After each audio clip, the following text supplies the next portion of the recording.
Hello and welcome. You're tuned into the best in paranormal podcasting. This is Darkness Radio. I'm your host, Dave Schrader. That guy over there, Tim Dennis. Hello, Tim. Hello there.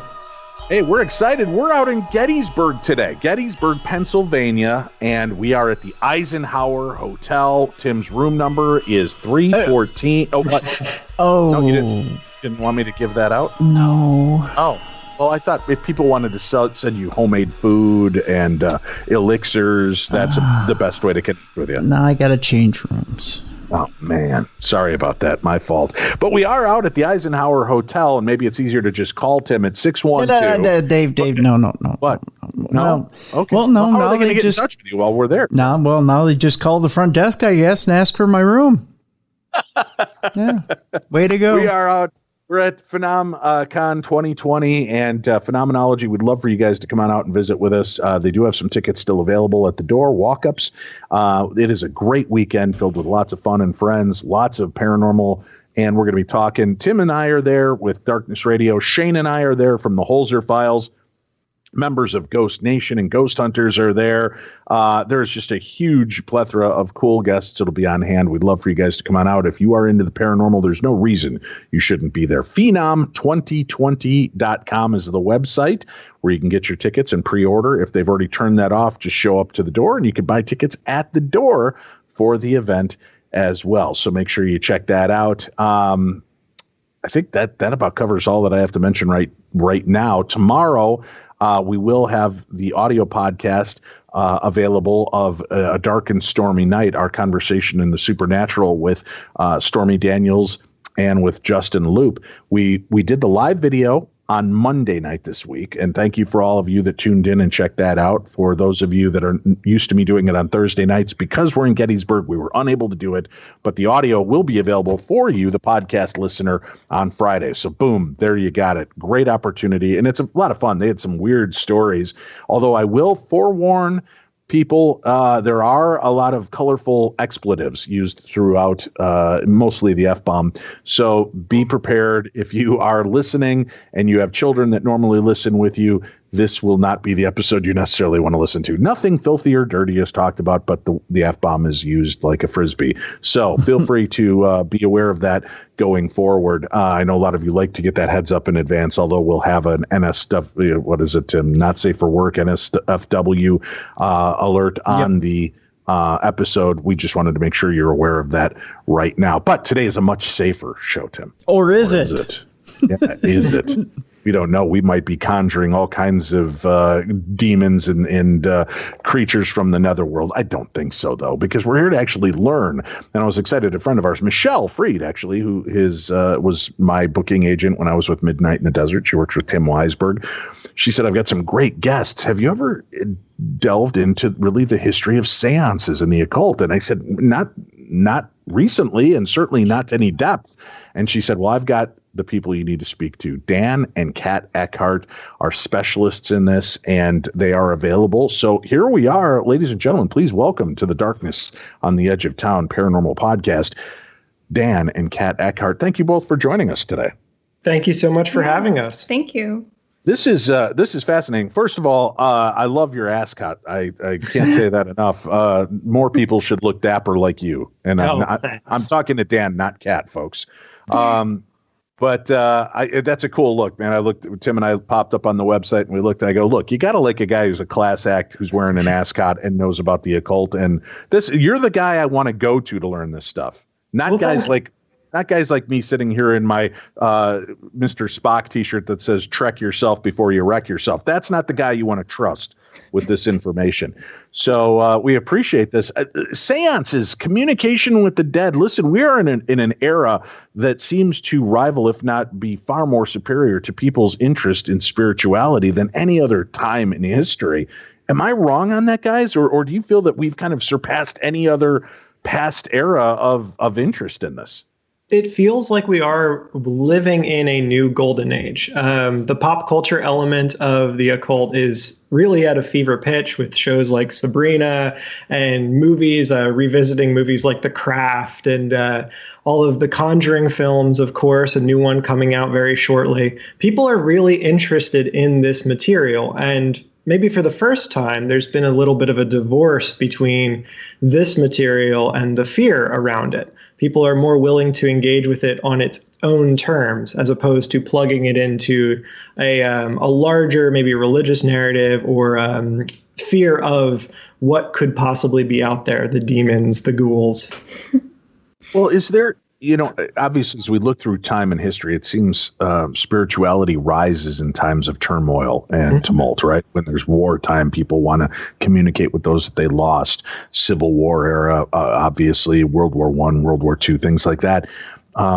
We've often talked about the fact there was this kind of reawakening after 9/11 that took place in our country and has never really died down. But the concept of communicating with the dead is as old as time, right? And different, every religion, every belief system, every culture seems to have some iteration of finding ways to divine conversations with the dead. Absolutely. There's a huge quest for something beyond ourselves. And as you stated, communication with spirit goes back as long as we have records. People are attempting to pierce what happens on the other side of death. What messages do spirits have for us? What can they show us about our lived experience? Pinning that to the seance is a little difficult, because the idea of the seance as we imagine it, I always like to say it's kind of like looking at, when did rock and roll start? Everyone has a different opinion of when did rock and roll start. The seance is a little bit like that. There's elements of it going back through antiquity. But then there's this moment where what we imagine today to be a great seance, just like we imagine a great rock and roll band, it happens in a certain window of time, and it comes into fruition in a space that is economically uncertain, socially uncertain, and also a moment where people are beginning to explore what can we do beyond just the kind of things we've been passed on. How can we push this and develop this? Well, we're going to reach now through the veil of time and space to try to make communication with Kat. Kat, if you're there, give us a sign of your presence. I'm here. Can you hear? Hey, you are. That's great. Kat, I want to know from your perspective on this as well.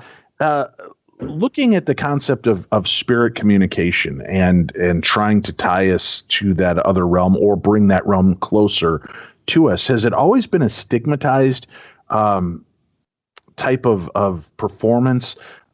Or obviously we see in the early 1920s and 30s through the 40s that there was quite a bit going on. Even at the beginning, turn of the century, there was a lot going on with this. But was it looked down upon by society, or was it accepted? Well, that's a complicated kind of answer, I think. I think there were different groups that had different feelings on spirit communication. When you're talking around the late 1800s and into the 1920s and beyond, there were certain religious groups that didn't like what was happening, didn't like that it wasn't taking place within the church even, and didn't think that it was part of what they considered to be an appropriate view of eschatology, what happens after you die. But the spiritualists, they kind of had that eschatology that was kind of like a more democratic, more available to people. Mediums could be anyone, really. Mediums were often women. And this was a different thing than the church. Yeah, this is a social reflex in many ways. We have this moment where, as Kat said, women are kind of spearheading a religious movement. And to be clear, there had been women in positions of spiritual import before the spiritualist movement and the seance movement.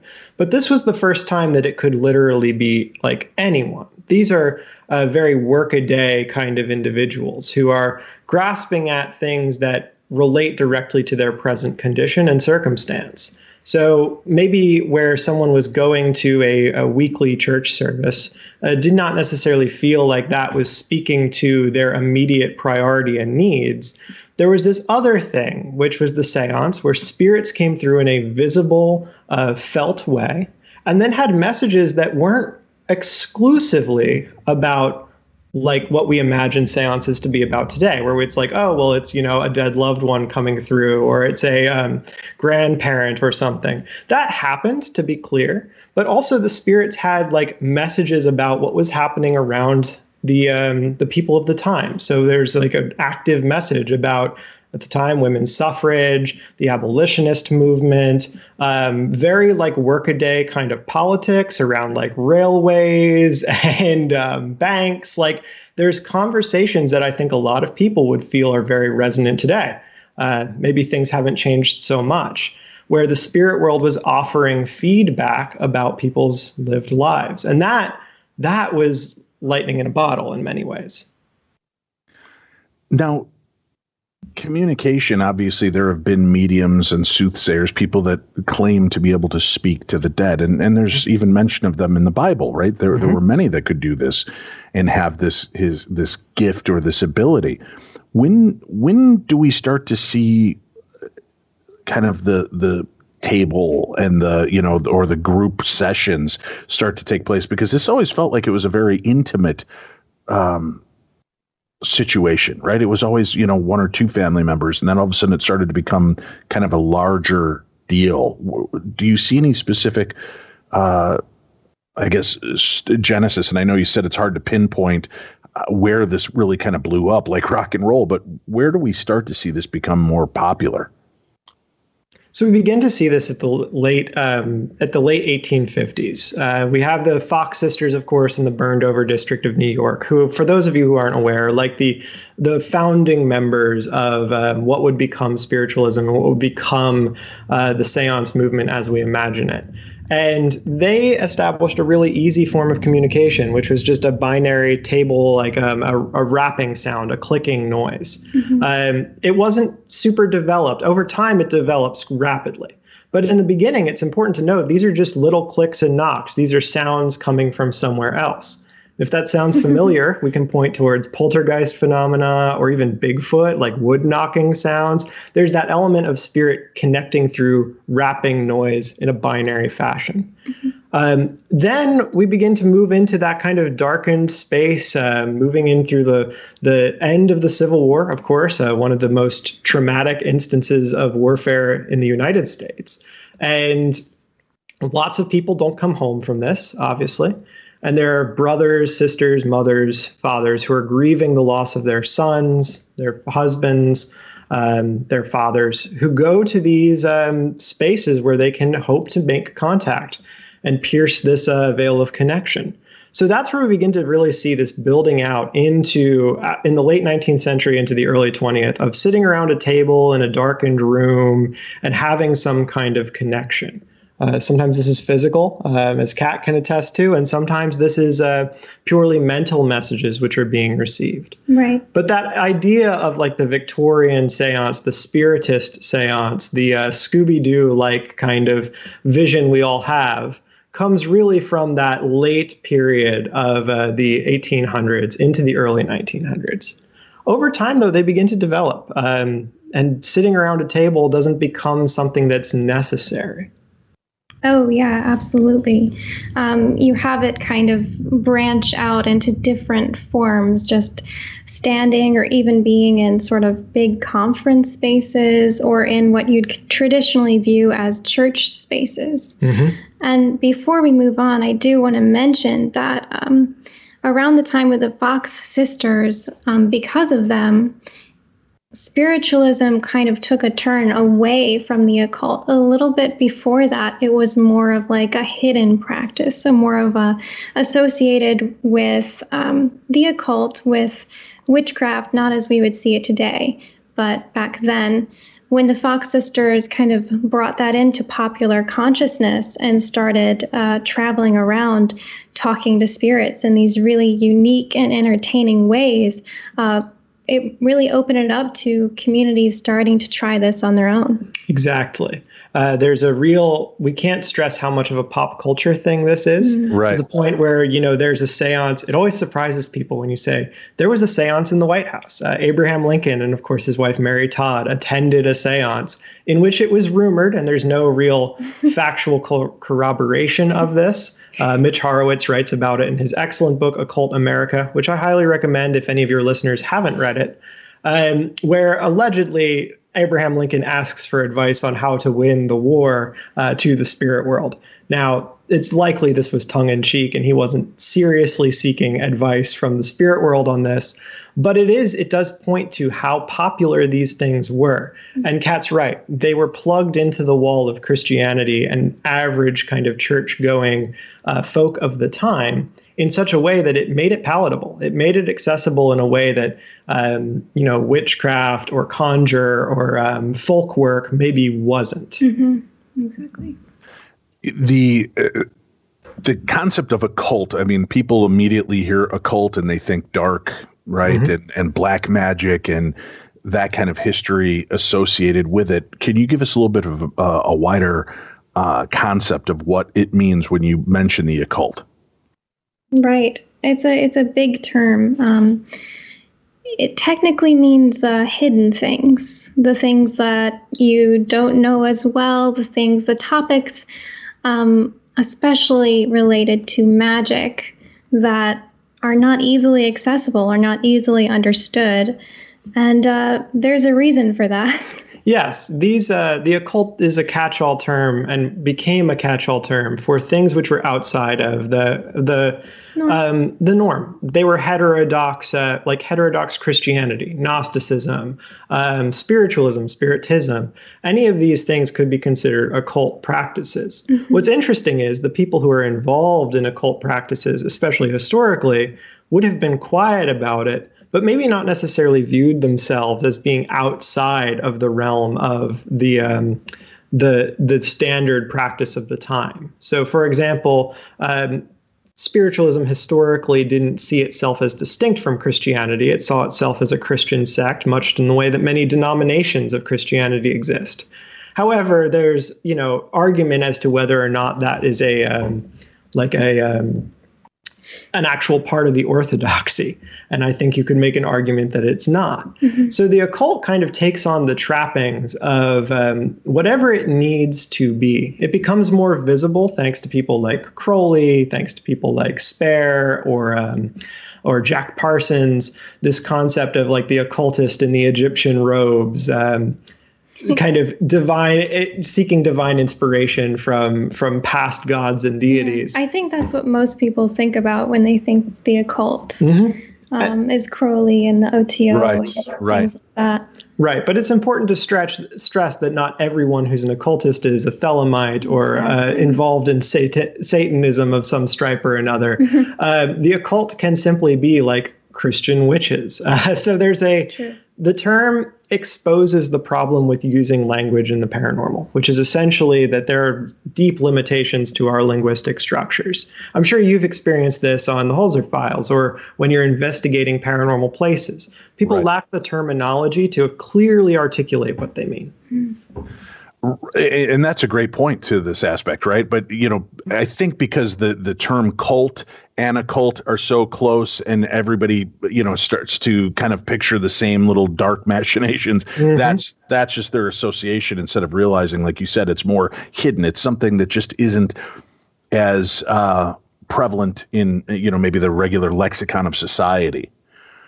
Now, communication with the spirit realm seems to have grown, and in some cases, I wonder if it was meant as an entertainment field that outgrew itself. Is it the evolution of an entertainment field? Because you've got people that, and the reason I bring this up, we have friends that do this wonderful illusion show out of Eureka Springs, Arkansas, and they do this amazing. It's a Victorian era illusion and stage show with a talented medium, Juliana Fay. They tell you this is all for entertainment. This is all an illusion and a stage act. But yet afterwards, people come to her because they believe she truly has the gift, and it becomes it's an interesting element, right? You become more than the creation that you've created. Isn't that amazing? That's like one of my favorite things about the history of this. And Kat, maybe you can speak to this. I don't want to dominate the conversation, but I love that element of the co-creation of the paranormal and the way in which it's kind of like what Hansen writes about with the trickster and the paranormal, this inseparable connection between entertainment and illusion and real phenomena, and that performative nature of both seance or ritual and magic. If we look at like occult practice, like say something Crowley would do, he would dress in robes and chant and carry on and raise energy and then hopefully channel the moon child or something. What he's doing is a performance, and Crowley ticketed some of his performative rituals. It doesn't necessarily mean that Crowley was not tapping into magic or performing magic. It simply meant that he was, engaging in this performative ritual environment.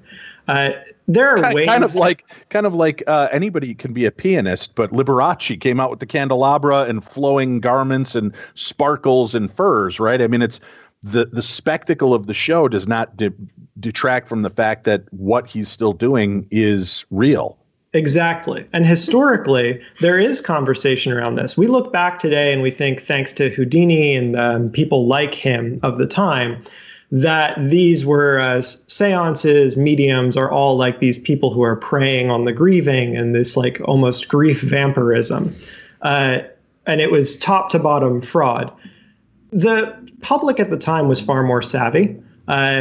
They understood that some of these elements were performative. They understood the difference between like a Keller stage show of a seance and a spiritualist church. And they understood that there was an entertainment value implicit within them. However, of course, we do, whenever we discuss seance or mediumship, we do need to discuss fraud, because it is a component of some of this history and some of this work. It's fraud is very real, and I think to say that it's not is disingenuous. However, isn't it hard though to denote what is fraud and what's reality? If you become a believer in your own hype, and people tell you enough times, no, you're really gifted, right? I mean, even Sir Arthur Conan Doyle believed that Houdini's presence and his ability to do illusions was something far more than just sleight of hand, that he truly had magic in him. If you have enough people tell you that and start to believe in you, it seems to me that you create your Manson, you create your David Koresh, because you tell somebody enough times they're God to you and that they have these abilities. Do they start to buy into it? And where does the line, that delineation between fraud and reality, start to get blurred? Exactly. This is and this transcends both this conversation around mediumship, but it transcends the conversation around our current lived experience. We receive inputs from whether it be television or movies or what have you, which informs the way we view ourselves. It informs the way we view Dave or Dan or Kat. What people say about us creates this. And to some extent, Doyle's not wrong. Houdini does become a god amongst men. Houdini, we remember his name and we remember few of his contemporaries. He did have some kind of X-magic factor, not in the way that Doyle thought, not in the way of communication, but certainly in the way of presenting himself and creating his future. But there's that question there of who built Houdini. Was it Houdini himself or those people around him, as you said, Conan Doyle, who said he was this amazing creature? Exactly. Right, well, you've got that certain element it's almost indiscernible, right? Because Tim, I don't know where Tim's going to land on this one, but to me, it's like Kanye West. I don't understand the popularity of this guy or the belief that he is this talented, gifted musician. I don't get it. To me, it's complete smoke and mirrors, but people, anything this guy slaps his name on turns to gold. And that's Houdini's story in many ways. It's crucial to point out that a lot of the debunking work Houdini did was smoke and mirrors. In a famous example, he went to Lilydale to try and for those of you unfamiliar, Lilydale was a spiritualist camp where a lot of mediums lived who were doing a lot of readings. It still exists today. Mm-hmm. It's very interesting to go and see the space, both for historical context, but also to know what the spiritualist movement is up to today. But Houdini went there to find their best mediums and was tossed out. Charitably, you could say, well, he was tossed out because he was too close to the fraud. Or less so, you could say people who were involved with the honest practice of mediumship and attempting to reach beyond this realm didn't have time for the showman antics of Houdini. They didn't have time for being plastered in the newspapers about how he thought they worked. That element of building oneself's legacy is an interesting component to his life, but also one that I think reflects really strongly on the type of work we do today, which is why when Kat and I work in seances, we want to be very clear that what we're attempting to do, and when we discuss seance, is moving the conversation away from an element of fraud or an element of proof. I think evidential mediumship ends up in this problem today. If we talk about that later, that's great.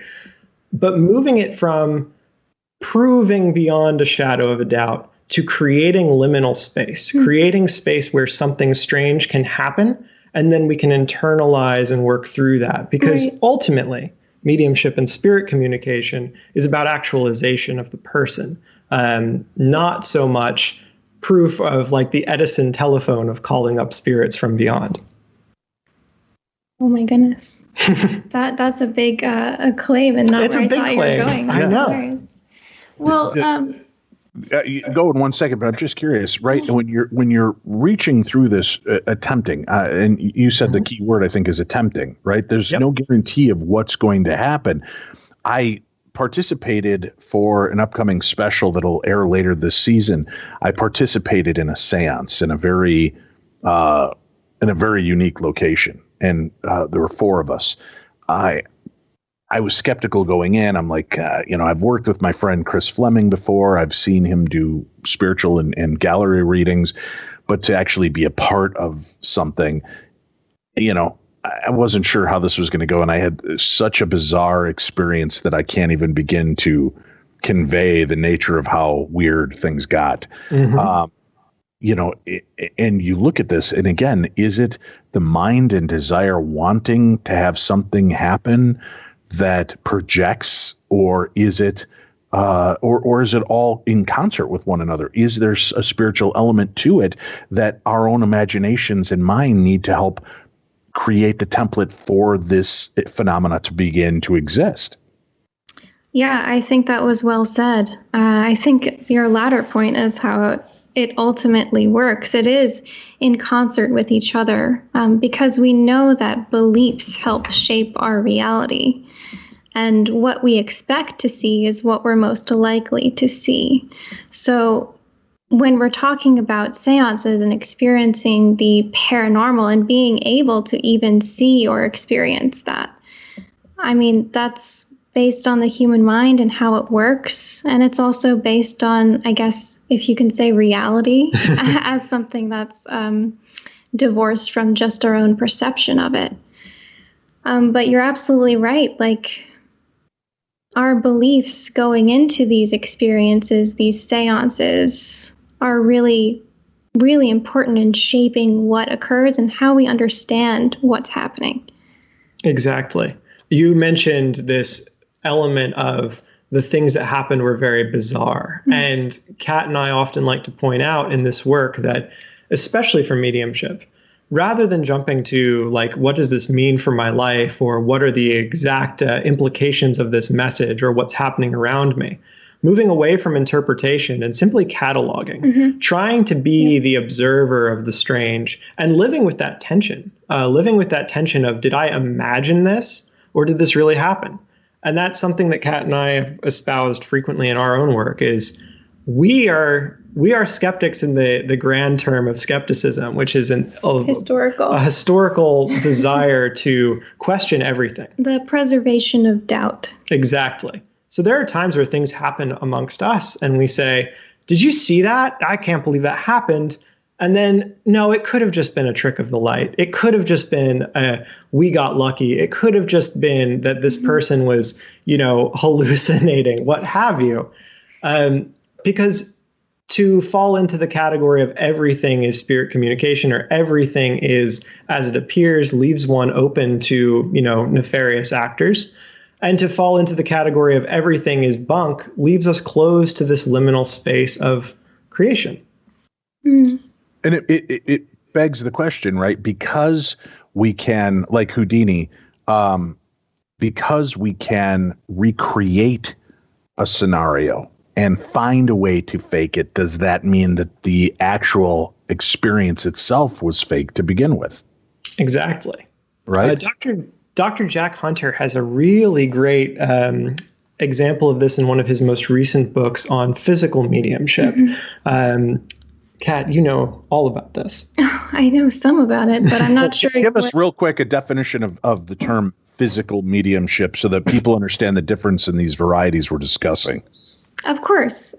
So people generally think of two different groups of mediums, either mental mediums or physical mediums. Mental mediums are said to receive messages just telepathically, something that they hear in their head. Whereas physical mediums express spirit contact in the material world, either through like manipulation of vibrations or energies or something like that. So that's where you get into ideas like spirit wrapping, ectoplasm, table tipping, physical manifestations. Okay. And now I've seen different elements of these in live settings. And again, being a skeptical believer myself, I'm always looking for the strings and the mirrors, right? Yes. Some I cannot even, I just can't wrap my head around what I experienced. Exactly. And that's fine. And that's fine. We don't have to give it a firm definition. We don't have to put it into some box of meaning. Sometimes it's good to just sit with these things. Sometimes even we've found different manifestations or things that happen in our seances have different meanings to the various sitters. Exactly. Which is really interesting because, humans are meaning-making machines.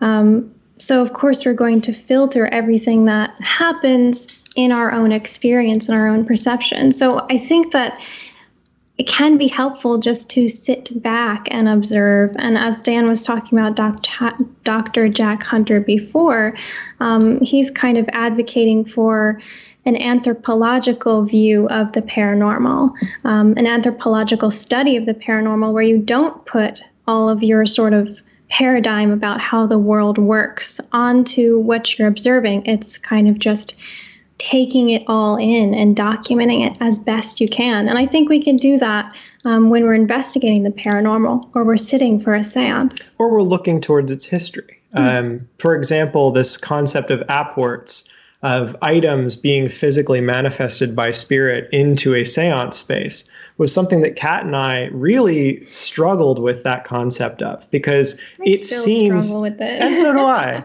It seems so obviously trickery. It seems so obviously like, oh, you're going to tell me you were in a dark room and then all of a sudden rose petals appeared on the table. Like the aggressive reading of that is, well, this is fraud.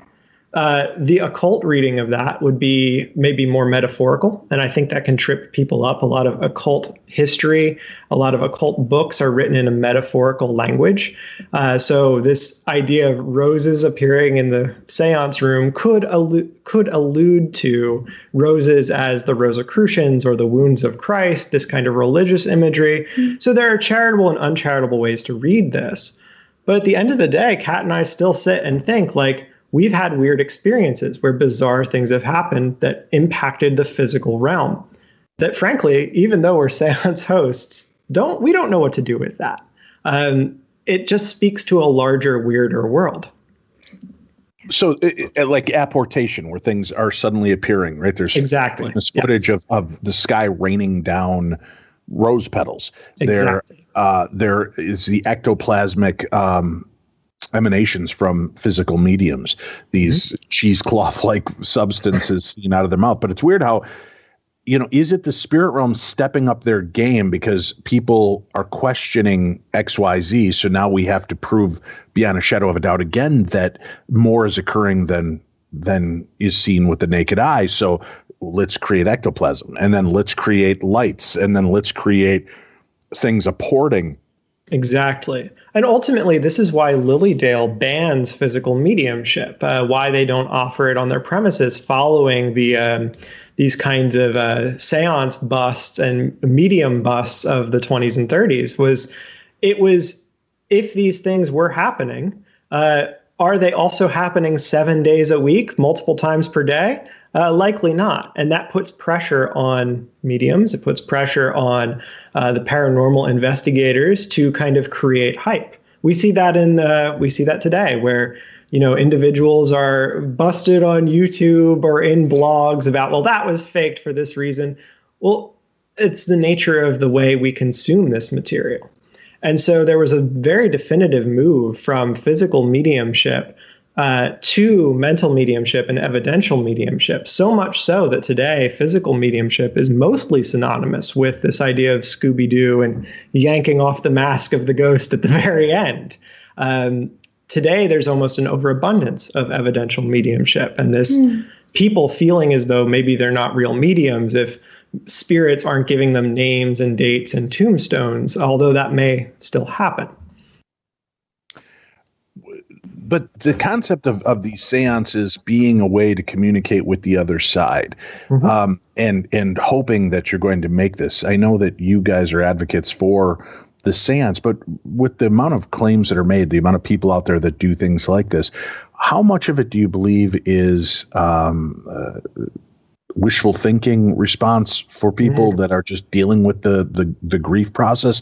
And how much of it do you believe is true spiritual communication? And how do we divine between the two? I think it will be difficult to really know what is true spirit communication and what is simply, strings, mirrors. Because that part of the world is occult. It is hidden in that way. But I think it's kind of our job to explore that.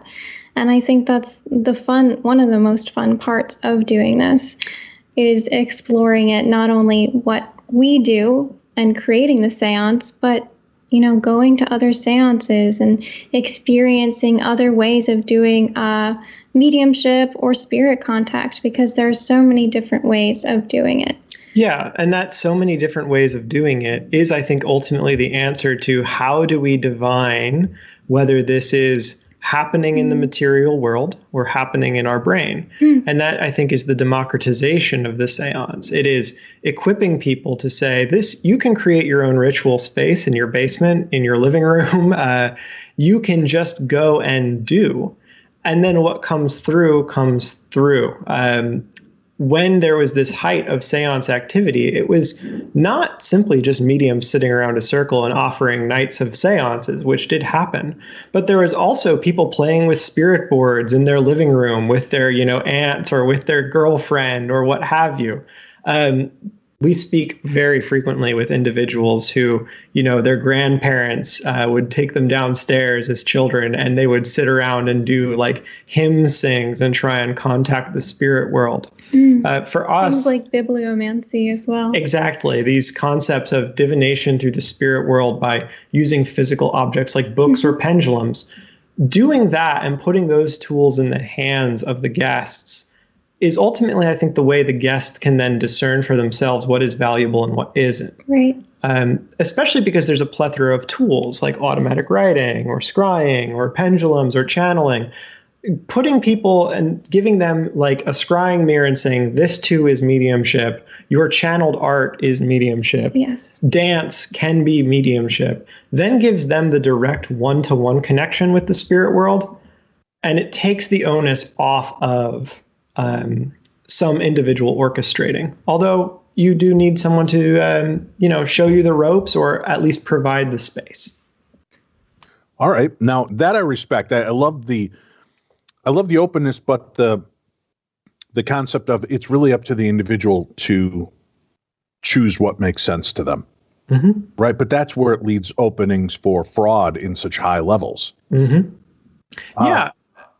We have to take a quick break. We'll come back. We'll talk more with the Eckharts, Dan and Kat. We have a link up for their website, the Eckharts.com. It's on today's program guide. You get all that information and more. We'll discuss more about communication with the other side and why I believe the seance is one of the most powerful ways to connect with the beyond. How is that? What should we be looking for? And what are our expectations? We'll discuss that and more when we return. You're listening to the best in paranormal podcasting. This is Darkness Radio.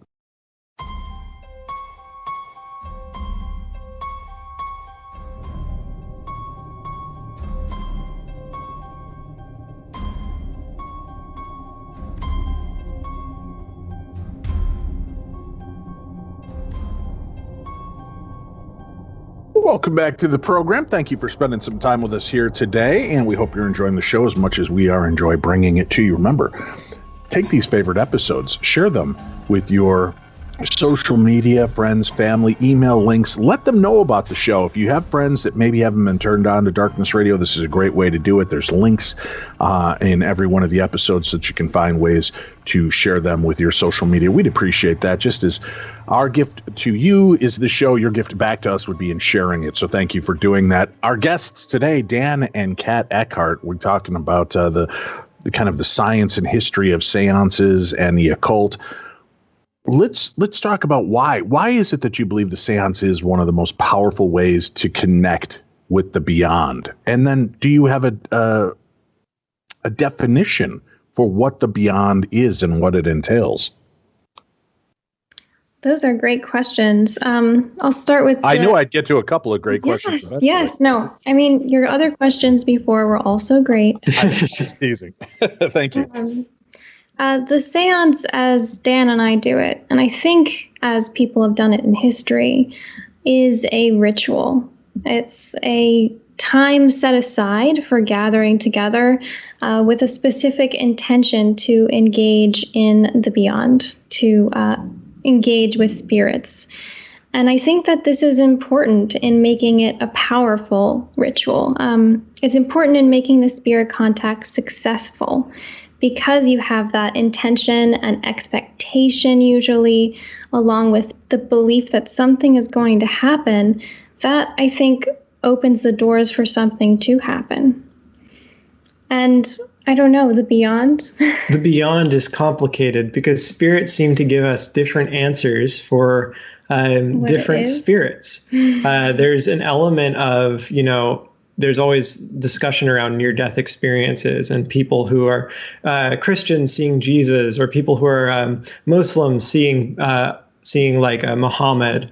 And these are not, they're not limited to near-death experiences. When we have a Catholic spirit on the line in a seance, they talk about like experiencing, some what we would consider to be standard like Catholic or Catholicism ideas. So there does seem to be an element of creating our own like conscious experience of the universe. I think there was an element, and historically there was an attempt to kind of create an eschatology around spiritualism and spiritism through Summerland, or this kind of secularized heaven that where life is beautiful all the time kind of a world. And that didn't really catch on. It was written about and certain people believed it and held to it, but it didn't change society or change our connection with the paranormal in the same way that mediumship and seances, the act of going to them, did. So when we talk about what happens after death, Kat and I still don't know. It seems we like have theories. We have theories, though. And it seems like spirit does retain some of its consciousness. Yeah, personality. But not all of that said consciousness or personality. Well, yeah, and we also think that there's strong evidence out there for reincarnation, for ideas like past lives. There's a lot of past life research that's really interesting. But when you were talking about near-death experiences, it made me think about near-death research where people kind of had very similar experiences, usually, like this concept of love and seeing past family members. But I believe the research said that it did kind of filter through different people's beliefs. Exactly. Like whether or not they saw Jesus or someone like that. So we'll see that where a spirit may come through and have predominantly come from a very strong religious background. And the message that they may provide is like, this provided a lot of meaning for me, and this still provides meaning for me, implying some kind of continuation. But then also an acceptance of the person who is there, of their current trajectory, kind of an understanding of trajectory, if you will, an understanding of the lived experience as reference or lens for the reality around us. Do you think then in communicating, because people are going into mediumship reading or a gallery or seance, if they're showing a willingness to be open, but do you see people that come in that maybe are more reticent to believe are still having experiences that are shifting and changing their beliefs? Yes, all the time. Yes, usually the husbands. Usually the husbands. They're dragged along by their wives and they say, this is all BS. And then by the end, they're saying, what is this? Yes. What's most interesting is, and I think you bring up something that's tangential to like myths around seance. Some of the myths around seance and mediumship is that everyone who goes is deranged in grief and just hoping for some connection with the other side, that there is just an upswelling of inconsolable grief and confusion and just a need for life after death. Kat and I, we see that extremely rarely. Most people who come through are simply coming to watch, to say, what is this? Is there something more here? They have questions about workaday issues, like, will I have the house in 6 months? Should I make that job move? They're asking questions like that from the spirit world. And some of them want to connect with loved ones, but generally it's a connection of, I feel like my mom's in my house. I feel her spirit. Is she there? That's really it's more of an intent to experience.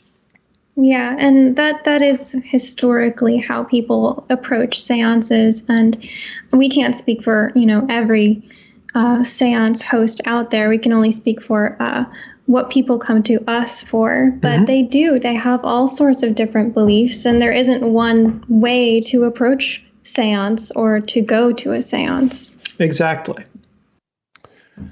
In communicating, how, if people are out there looking to find a way and they want to do a seance, they want to find somebody, how do you even go about finding somebody that's genuine or has a true gift? Again, I guess that's all subjective, but what should people be looking for? Yeah, I think the answer is a bit mundane. The answer is look at their website, make sure they're not saying, I am the only way through you can do this. Make sure that they are, coming off as generous and open-minded, and they have good reviews. Simple things like that. Yes. It's relatively easy to tell the difference between, a performative seance of magic and mystery versus a earnest or erstwhile attempt to communicate with the beyond. Just by looking at marketing. But then one of the things Kat and I really stress is, does this individual empower other people? Does the individual equip the guests with the tools that they would need to communicate with the beyond outside of the seance room with that individual? Right. Always be very wary, whether it's political leaders or people holding seances or churches or what have you, of the individual who says, I have the special relationship with the beyond, with God, with destiny, and only I can free you. Because that obviously leads very closely to people with cult-like tendencies or with fraud. If the person is encouraging you and equipping you, then that's generally a good indication that they are as earnest about their work as you are. All right. I appreciate that. Then the spirits themselves, obviously we're always looking for evidential proof, by giving us information that nobody should know but that spirit. Mm-hmm. And that's always been a big element to this. With the advent of social media and how we put our stories out there, I've got to guess it's harder and harder to feel secure in the information that you're getting, that it wasn't something gleaned from social media or from a presence. Yeah, there's a lot of conversation around that. I think Netflix had a recent documentary a series where Surviving Death, where they actually discussed a lot about how certain psychics, mediums, even like tent revival style pastors have used Facebook to gain information. And we put a lot of information out there. We do. Historically, though, it's interesting to note that the information that we put out there may be more volume. There may be more volume of it, and there certainly may be more channels by which to receive it.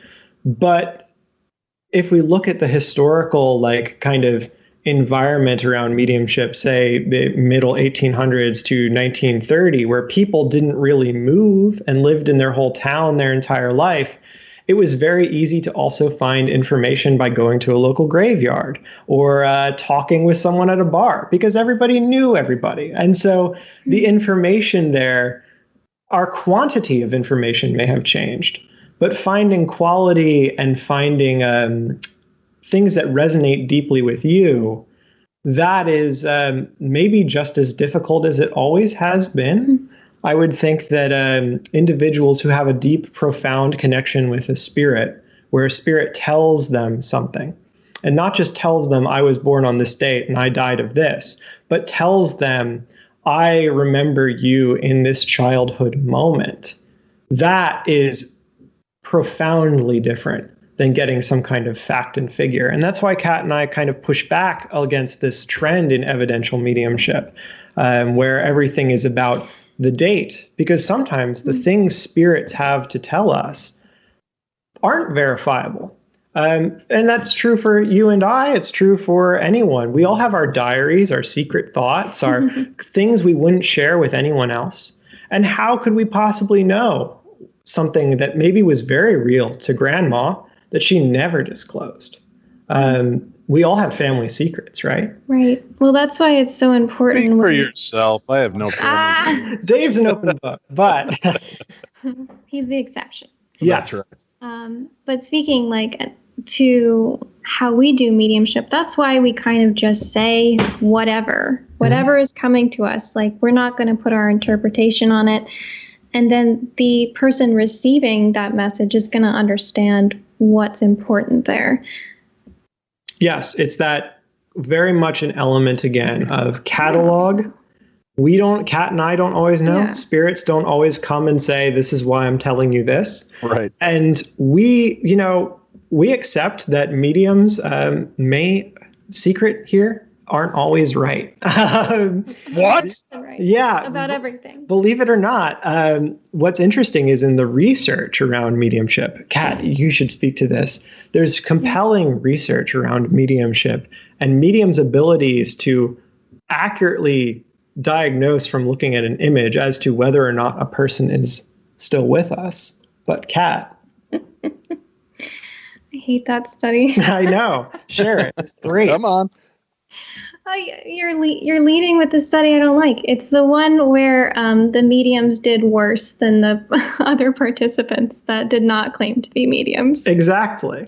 So mediums were better at identifying on a photo whether or not the person had passed. Better than chance. But they scored worse than non-mediums in identifying how the individual died. Both groups scored better than chance, the non-mediums and the mediums. Which is interesting. So again, there's that wonderful element of the trickster and the paranormal, of not being able to pin down something which we would hope to have abundant materialist evidence for. And yet both scored better than chance, which speaks to some spirit communication or interaction. So Which yeah, that might actually hold the element of the real insight to mediumship and communication with the other side. Because if you look at the fact that I go in believing I'm insensitive, but I'm able to pick up on this, I had no expectations. I had nothing holding me back because I had no belief that this was going to happen anyway. So that gives you maybe that removes that wall, that barrier of id and ego of, am I really reading this? Am I looking at the psychology of the moment?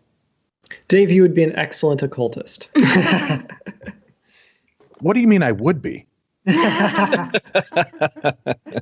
As far as you know, I'm an excellent occultist because I am one. I got to learn more. I 15 years in this, I'm always interested in the concepts of how this all breaks down. And, when people tell us, oh, we're all capable of being a medium. Well, we're all capable of being a murderer, right?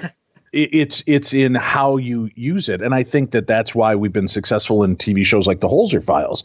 I'm not a medium to the extent that people expect, but I go in, I set my intention, I open myself up, and I get communication through divination devices that, I think bonding with my tools, working with the same set of tools creates this conduit, creates this complete circuit that makes spirituality a little bit easier to come through, which maybe would help people understand it a little bit more. Maybe you're afraid of that concept of being a medium or having those abilities because you might be brought up in the belief system of religion that's wrong, right? And by giving it to, the divination tool. I've talked to tarot readers and bones readers and tea leaf readers. And I said, do you really need that? Or are you using that as a crutch? And most have admitted to me, I use it as a crutch. I'm getting the information psychically, but I'm presupposing it on the card. So if I'm wrong, it's the card's fault, right? Exactly. That's beautiful. And that is very much what we experience in our work is equipping someone. So many people come and have questions about spirit or have interactions that they are afraid to claim as spirit connection because they don't want to look silly. Sometimes they don't want to be sinful, and sometimes they just don't want to look like a crazy person. And so they say, I've never had a spirit come to me. But then they immediately start talking about how their mother passed away and a bird showed up. It was her favorite bird, and it lived on the windowsill for 2 weeks until all the funeral preparations and all the burial stuff was done and the estate was settled. And then the bird flew away and they never saw it again. And that person is actually maybe very much tapping into a real element of communication. But there's a hesitancy to claim it. There's an intuitive knowledge, but a hesitancy to say, okay, I can believe that. I can accept that. Yeah. And the stigma around modern mediumship is no joke. Dan and I had to handle that in ourselves before we decided to do this, as a career. Right. What do you mean by that? Please elaborate. Well, I mean, we both were brought up in the Christian tradition, in different Christian traditions. And so we kind of had to overcome our own internal beliefs about, is this wrong? This might be wrong. It could be just complete bunk. Perhaps we are hallucinating or have delusions of grandeur. Who am I to claim this title? To claim this cool, quote unquote, ability or power. And so there was a lot to work through there. And a lot we had to do, a lot of internal work before we could do it properly, really. Right. And do it in a way that was hopefully helpful for people who wanted to experience something like this. Because the conversations you bring up, even in this interview, are things which have weighed heavily on our path, and I'm sure many other people in alternative spirituality, psychic circles, mediums, etc., who deal with this element of being told by television, by culture, by their family that you're bad for doing this, and you're at the very worst deluding yourself, but at the very best deluding yourself, and at the very worst harming others. And when you do this work, I wonder if Cindy could speak to this too. When you do this work, there is a sense of the transformative nature of it and the empowerment of it and the healing of it, not just for groups of people joining, but for everyone involved in the seance. This moment, this encounter with liminal, with the beyond, with, oh my gosh, there's something out there besides me, that really, really challenges the person and really challenges the even the hosts to overcome these feelings of, who am I? Right? It asks us almost inadequacy, right? Exactly. It's funny because I've known mediums and spiritualists as well that have told me that there have been times when their ego starts to get in the way and suddenly they cannot connect at all. It isn't until the humbling moment of being reduced back to this is more than just you. There's something greater at play and once they realign and accept that aspect of it, suddenly their gifts appear to return. I heard a laugh. Is this touching a nerve, Dan? Oh, it definitely feels very real. The joke is like once you say that you're like good at manifesting, then all of a sudden you're impoverished, right? Like every occultist like of note, people say, well, if Aleister Crowley was so good at magic, why did he die in poverty? These kinds of elements. And I think there is something about the ego there. There's something that's, oh man, like there's a desire to claim it and to say, yes, this is something that we're doing. And then also that element of once you say it, oh no, if I do believe it too strongly, will it disappear? Will it go away? Is this the night where I'm going to lead a group of people in hoping to contact the other side and we sit in the dark for 2 hours and nothing happens and everyone hates me? This is a real, feeling that I think a lot of people engage with. Maybe you felt it. You sound like you need a hug, Dan. Come here. No. It's just I think it's an important thing for people to engage with. Yeah. Then that's what we have to do as as mediums, to speak to your point. We kind of have to give space to that ego. Otherwise, it will block us up. Otherwise, the messages we're receiving are our internal selves screaming, you need to hear this. You need to confront this for some reason. That's an interesting element to it as well, right? Because you should have a certain level of ego to feel secure that you are doing what you do. And we've got friends in the field who I think are, they're kind of funny to me because they're like, I'm not answering to that. I know it because I know it. And that's the extent of it. And in one side, you're like, yeah, damn it, you're right. And in the other side, it's like, but dude, you're talking about dragons and fairies. I need proof. Show me a fairy wing. You can't just because I know it's true. That's like because I'm dad and I said so. Well, that's not an answer. I need to know more. I need deeper, right? And that's what people want, is that element of communication. Can we talk a little bit about the physical manifestations of seances and physical mediumship? There are, and I don't know, I apologize for not knowing enough about your backgrounds on this, but have you explored and gone to other physical mediums that claim to bring spirit forth? And have you witnessed those type of seances where the spirit is walking around the room? What do you make of that? That's a great question.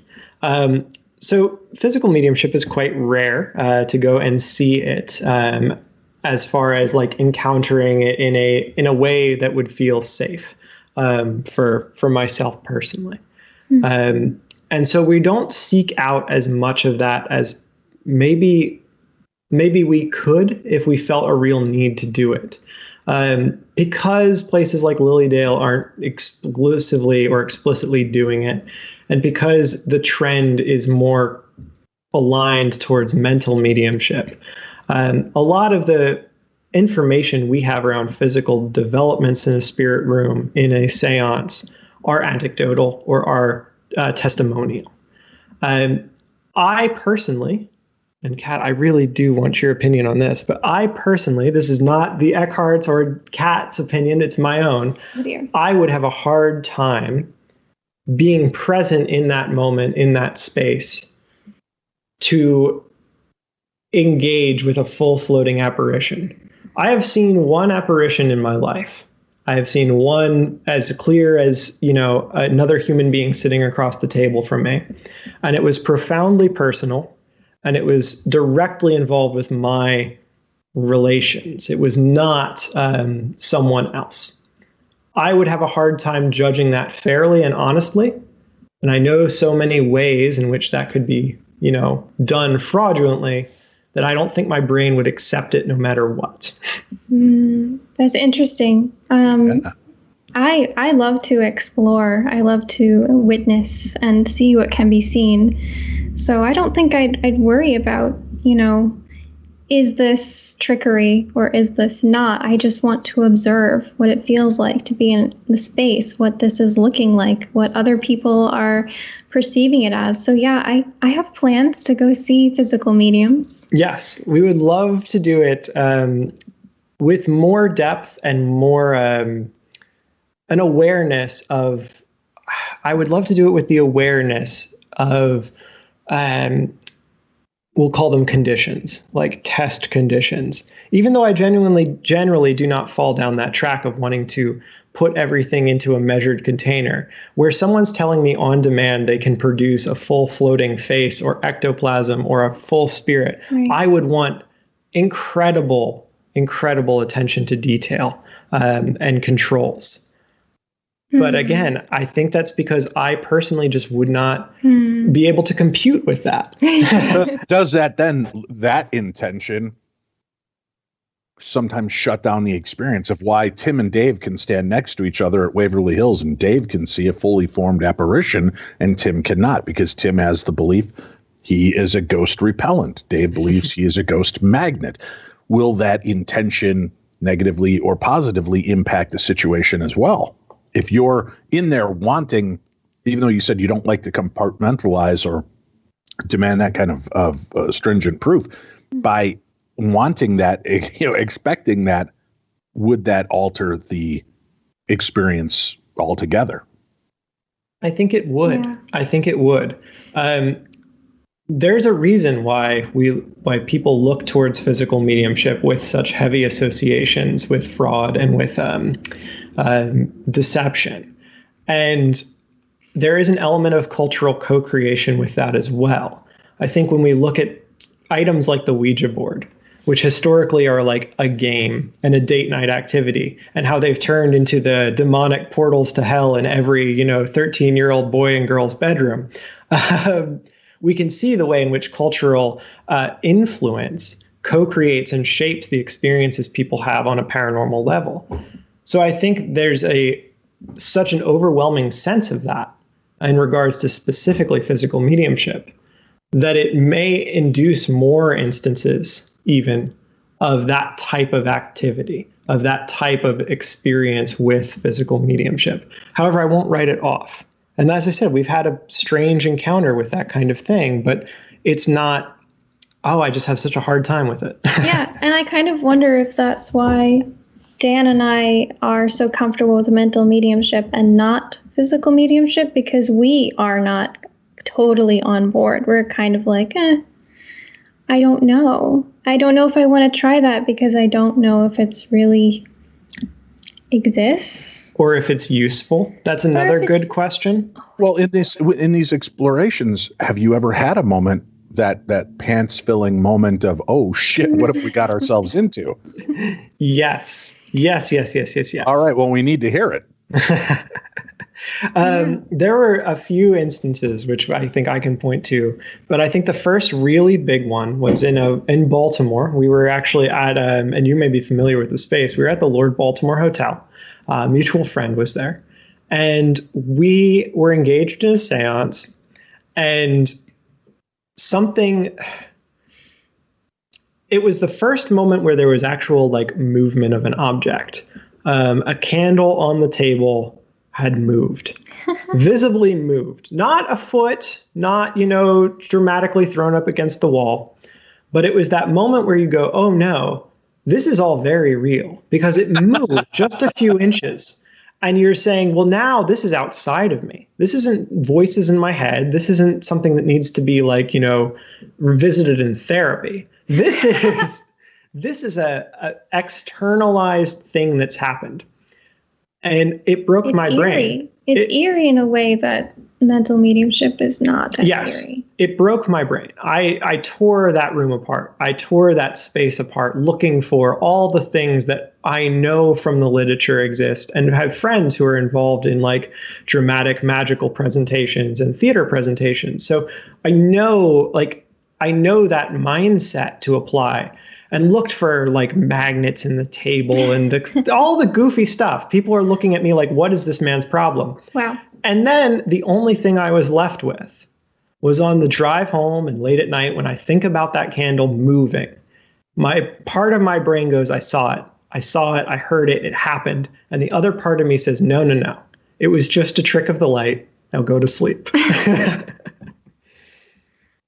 Right, and that kind of becomes part of the problem for us, right? In these moments when sometimes I think that's why magic is held back. And I wonder if, there's more real magic, real wonder and awe around us all the time. But because we're we put up so many perception filters for ourselves of what's acceptable and public, of why we don't see these things for the true magic that they are in the moment. Our brain goes to work. I saw UFOs in Trout Lake, Washington, and I've spent nights and probably months now, when you add up all the hours I've spent thinking about this over the last 15 years, completely debating the subject of what I saw to myself.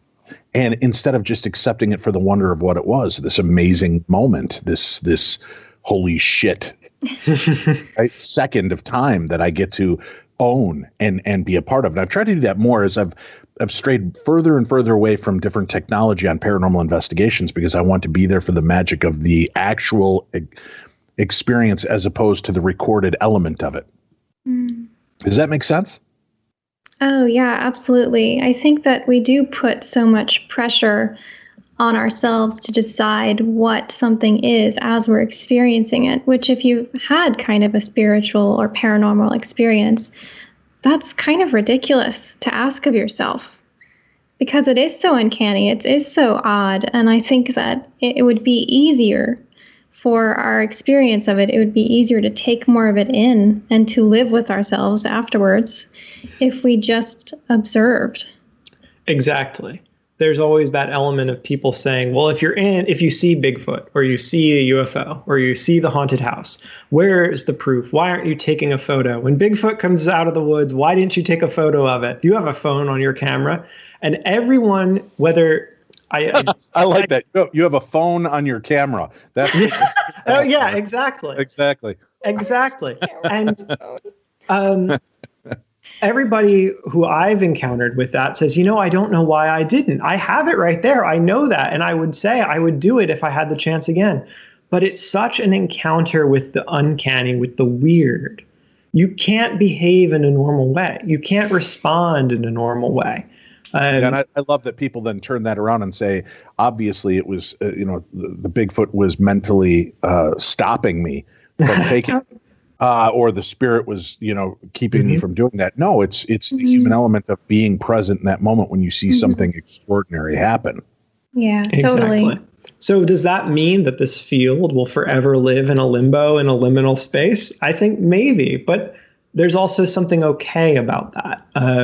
I'm always very concerned when I hear people trying to pin down or say like, well, this definitive release of information on UFOs, which I guess is today, or this definitive ghost expose will be the one that proves or disproves and answers all our questions.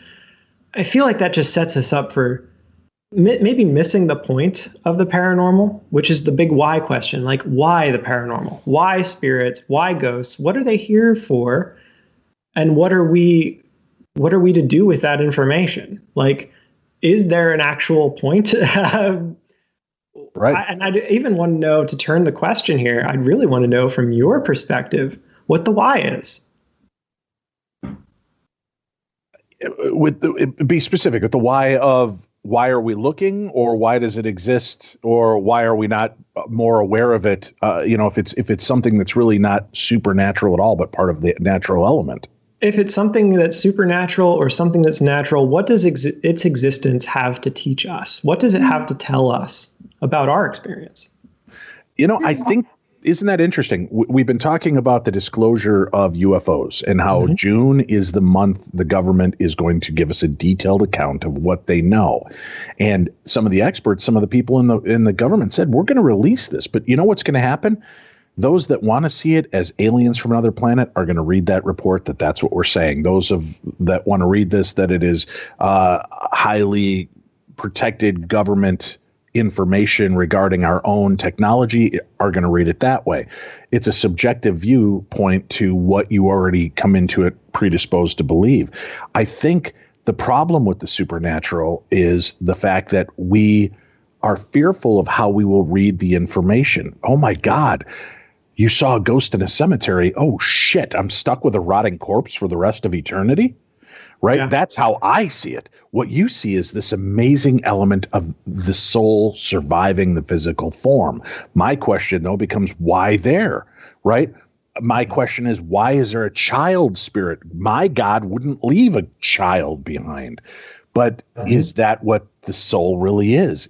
Is it a child, or is it a 300-year-old soul that's reincarnated 5 times?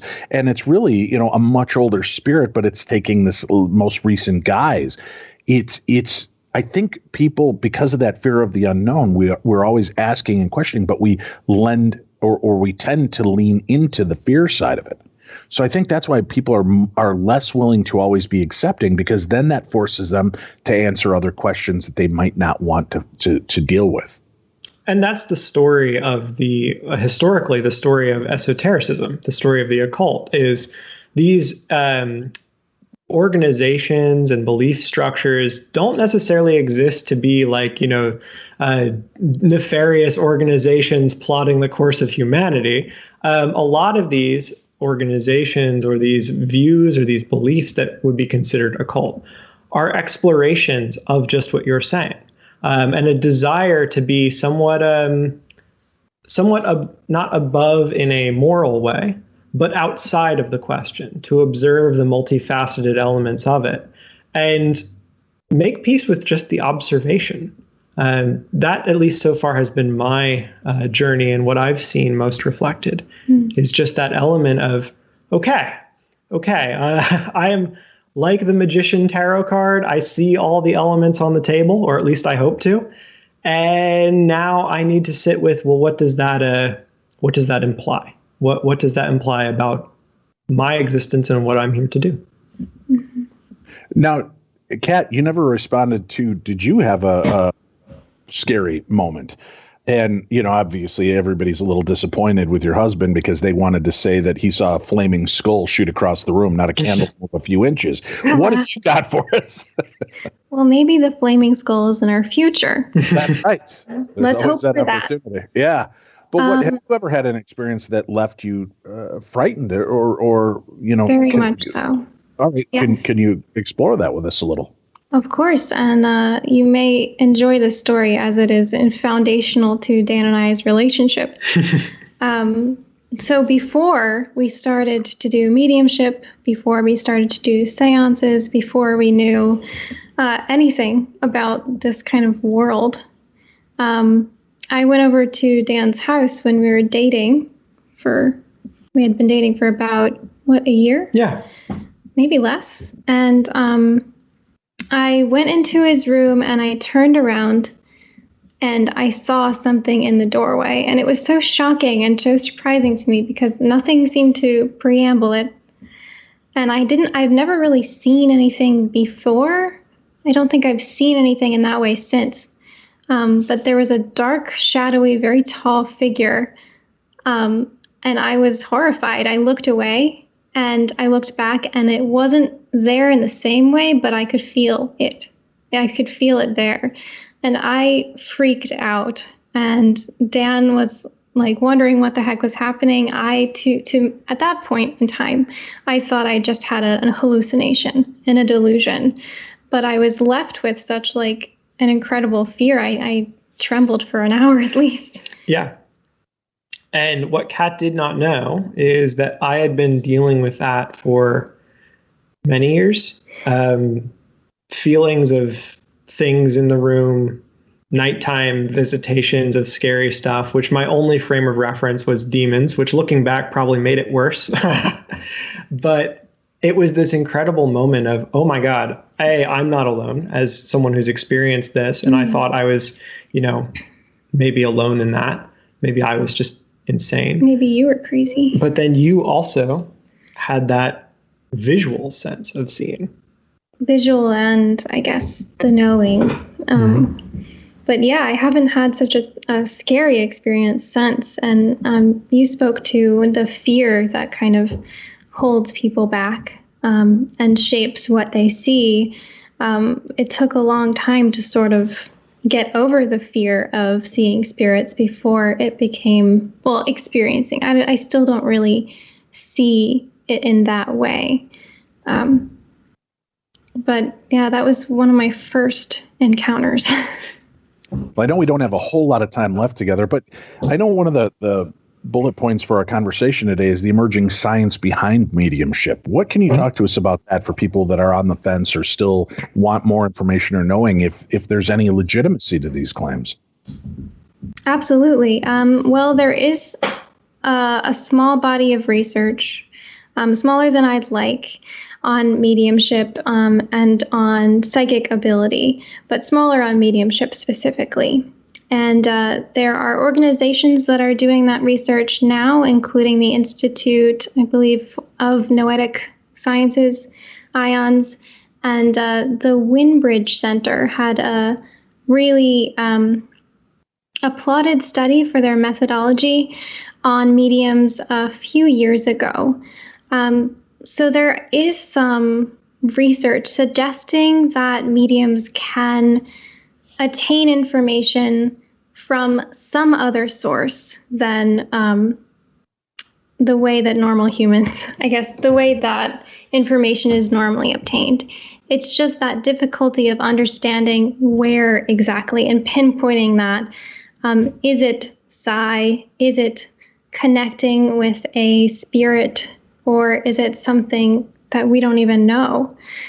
But there are some research studies that are interesting out of those two organizations. There's a detection in different brain activity as well from like a neuroscience standpoint of like when mediumship is happening, the portions of the brain which would light up when someone was just like telling a story go kind of dim. So there's an interesting application around like what we're seeing. The problem is we don't really know how to fit all of those things together. As Kat said, like just because the brain goes dark in this region when it should be bright, we think, doesn't mean necessarily we're contacting spirit. It just means something is happening. Yeah. So, yeah. Well, I've always wondered about that with that view of the brain. If we took a musical genius like a Mozart and we strapped him in and read his brain as he was sitting at the piano composing at the moment, would we see a similar kind of signal? Because it's coming from lovely question. An internal place as opposed to a thought-filled place or a place where what's the word I'm looking for? When we're over analytical. And you were speaking of Dr. Andrew Newberg's study on automatic writing, looking at experts, and we were talking about expertise as you were saying Mozart. He's an expert. So does it look different from people just sitting down and writing in their journal in general? And that's the failure of research, essentially. And one of the things that we really would love to see more. The challenge of research. We'll reframe that. The challenge of research is a lot of this because of the very aggressive swing against more esoteric or paranormal things as being fringe or fringe topics, the research, it's very difficult to do research on these. It's very difficult to get funding. And we would love to see more people explore what does it mean when we put, 100 mediums in a room and have spirit contact versus 100 people in a room looking at photos and telling us whether or not these people are still with us or not. I think that information will become more accessible over time. And the trends are encouraging because more research is now being done. There's not such a aggressive stigma, although there still is a hesitancy to use terms like mediumship in the actual research. Absolutely. Fascinating stuff. Guys, what I'd love to do is have you back sometime where we can delve into different aspects of your own paranormal investigations and your thoughts on that. I know our time here in 90 minutes flew by for me, and it's been a pleasure chatting with you guys, but I'd love to have you come on, and maybe we could even do it on a Thursday night live chat so that audience members can participate with you and some of this. But in leaving us with the concepts of seance, mediumship, communication with the other world, where do you come down, each one of you? Where do you come down on it? Do you believe that we are speaking to disincarnate souls? Are we speaking to a greater consciousness like the Akashic records? Are we speaking to our own perceptions of what we believe things are? Where do you guys come down on this, or do you have totally different ideas than that? Gosh, I'm looking at Dan because I'm not even sure if we have the exact same idea. I don't think we do. Okay, I'll allow you to have different ideas today. Yes. So. The theory I think is most accurate to my experience is the first one you mentioned, the speaking to discarnate spirits. But I also believe in perhaps the blending of those other eschatologies. And I have to keep an open mind because I don't want to shut myself off from further evidence, from further understanding of how the world works and how this works. What do you think, Dan?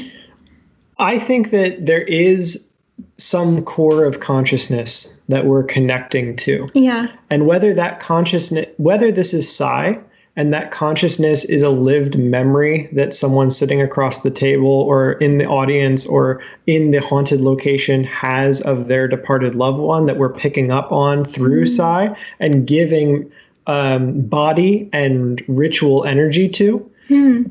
Or whether it is actually a discarnate soul that has moved on and is in some other form of consciousness. I struggle between those two, and I wonder if the distinction truly matters in the end. There's always, in my mind, this kind of comfort to the idea that if you hear knocking in the woods, it's Bigfoot. If you hear knocking in your house, it's a ghost. I wonder if the same is true for spirit contact. Are we tapping into greater consciousness and giving it the lens of spirit because that's what we expect and that's how that information manifests? Or is it actually some discarnate entity? Either are fine. For me, it's the experience of it and creating that kind of interaction, creating the possibility of it. I like the idea, like you stated, that, does it matter? I think where it does for people is because the grand scale of it is the death is the final frontier. We want to know what comes next. We want to know what we can expect. And are we, if it's just that we're tapping into a kind of conscious library like the Akashic records, that doesn't necessarily say the soul continues on, but the memories of those souls do. Is there life in that, right? I mean, where does life truly lie then? Where is consciousness? But then if we're looking at the concept of, disincarnate souls, why do some elect to stay here? Are they stuck? Are they fractures of who we are, these elements of who we are? Could the reason we see grandma's little girl ghost in her childhood home was because we don't know that there was an element of abuse or trauma that fractured a piece of her at that time, and that will always remain there? And then yet we see her as a 30-year-old at the hair salon she used to work at because she loved it. Was there elements of who we are that exist everywhere we've been because there's a piece of us that we leave behind in those situations? Right. And those are the questions that drive us. Yeah, that's really what this work is about, I think. For you, for us, is exploration and really hoping to find real closure around that. But being, at least as of yet for myself, being unable to to firmly sit in one of those camps? I hope I never firmly sit. Okay. Because then, I mean, I'm open to all these experiences, all these different inputs. Exactly. That's a great point, right? Once you become too complicit to an ideal, yeah, you become a slave to it. And yes, that's the magic. You know, people have said, how can you still be afraid of death? And I've said, because I think once I firmly accept that death is just what it is, the excitement of exploring beyond it is gone. Mm-hmm. That means I've got an answer. Yeah. And although my fear of death is mostly gone now after my experience with a journey a little over a year ago, I still, there's still that pang of the unknown, not necessarily of death itself, but of what comes next. That's the element that's still a little bit frightening, I think, for all of us. Mm-hmm. And if we got that answer, I think it's a dangerous element. There's reasons, like you said, why spirits let us know things in certain ways, why these fears, because I've been depressive and anxiety filled and suicidal in different points in my life. Maybe that is a survival mechanism, my fear of death. Right? Because it's like, hey, jackass, don't do this. You don't know what comes next, right? It's your ego and id trying to save you from yourself. Yes. So, is that what the consciousness of the soul is? Yeah, guys, I'd love to talk more with you. We've got to connect on here, and I hope that I'll be able to see you guys out at some conferences and things as the year progresses and the world opens up and we're back out there again. But thank you both for coming on and joining us today and sharing your insights and perspectives on this. Well, thank you for having us. This was lovely. Yeah, this was a great time. Well, that's it for today, folks. Again, we do have our show tomorrow. It'll be a special presentation podcast, A Dark and Stormy Night. Make sure you tune in and check that out. Come on out and visit with Tim and I. If you guys are in the Pennsylvania or surrounding area and you'd like to come on out and meet with us and have a great time meeting fantastic people with like minds and interested in the elements that we talk about on the show, Phenom 2020 is the way to go. Phenom2020.com. That's PHENOM 2020.com. Go check it out. Make sure you also take advantage of the offers that our advertisers offer during our program, because they are great. They see the concept of what we do. They see the importance of what they do, and they want to support us. So you can help us by supporting them. For Tim Dennis, I'm Dave Schrader. You've been listening to the best in paranormal talk radio. This is Darkness Radio.